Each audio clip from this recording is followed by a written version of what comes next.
एक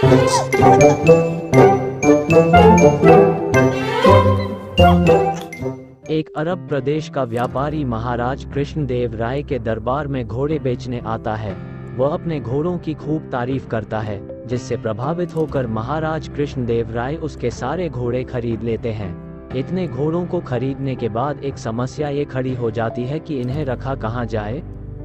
दोस्तों, आपका प्यार हमें प्रेरित करता है आपके लिए ऐसी कहानी लाने के लिए, तो आपसे हाथ जोड़कर विनती है, चैनल को सब्सक्राइब जरूर करें, क्योंकि महाराज के घुड़साल में इतने अधिक घोड़े रखने की जगह नहीं बचती। महाराज को एक उपाय सूझता है। वो घोड़ों को विजयनगर के नागरिकों और राज दरबार के कुछ लोगों को 3 महीने तक देखभाल के लिए दे देते हैं। घोड़ों की देखभाल करने वालों को घोड़ों के पालन खर्च और प्रशिक्षण के लिए प्रति माह 1 सोने का सिक्का दिया जाता है। इसी क्रम में तेनालीराम को भी एक घोड़ा दिया गया। तेनालीराम ने घोड़े को घर ले जाकर घर के पिछवाड़े एक छोटी सी घुड़साल बनाकर बांध दिया और घुड़साल की खिड़की से उसे थोड़ी मात्रा में चारा खिलाने लगे। बाकी लोग भी महाराज की सौंपी गई जिम्मेदारी को निभाने लगे। महाराज क्रोधित हो कोई दंड ना दे दें, इस भय से सभी लोग अपना पेट काट काट कर भी घोड़े को उत्तम चारा खिलाने लगे। घोड़ों की देखभाल करते करते 3 महीने बीत गए थे और तय दिन सभी लोग घोड़े लेकर महाराज के सामने आ जाते हैं, पर तेनालीराम बिना घोड़े के ही खाली हाथ आते हैं। तेनालीराम से घोड़ा ना लाने की वजह पूछी जाती है तो वो कहते हैं कि घोड़ा काफी बिगड़ल और खतरनाक हो चुका है, इसलिए उसके पास जाना भी मुमकिन नहीं। राजगुरु महाराज से कहते हैं कि तेनालीराम झूठ बोल रहे हैं। महाराज सच्चाई का पता लगाने के लिए तेनालीराम के साथ राजगुरु को भेजते हैं। तेनालीराम राजगुरु की साथ ले जाते हैं। राजगुरु तेनालीराम के घर के पीछे बनी उस घुड़साल को देख गुस्से में कहते हैं कि मूर्ख, तुम इस छोटी कुटिया को घुड़साल कहते हो।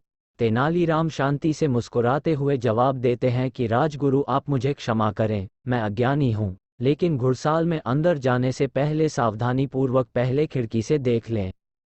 राजगुरु जैसे ही खिड़की से भीतर झांकते हैं तो घोड़ा लपक कर उनकी दाढ़ी पकड़ लेता है। काफी मशक्कत के बाद भी भूखा घोड़ा राजगुरु की दाढ़ी नहीं छोड़ता है। लोग जमा होने लगते हैं। अंत में कुटिया तोड़कर तेज हथियार से राजगुरु की दाढ़ी काटकर घोड़े के चंगुल से छुड़ाया जाता है। आखिरकार किसी तरह से राजगुरु और तेनालीराम भूखे घोड़े को लेकर राजा के पास पहुंचते हैं। घोड़े की दुबली पतली हालत देखकर महाराज तेनालीराम से इसका कारण पूछते हैं। तेनालीराम कहते हैं कि मैं घोड़े को रोजाना बस थोड़ा सा चारा ही देता था, इसी वजह से घोड़ा इतना दुबला हो गया और गुस्सैल भी, क्योंकि उसकी जरूरत की आपूर्ति नहीं हो रही थी।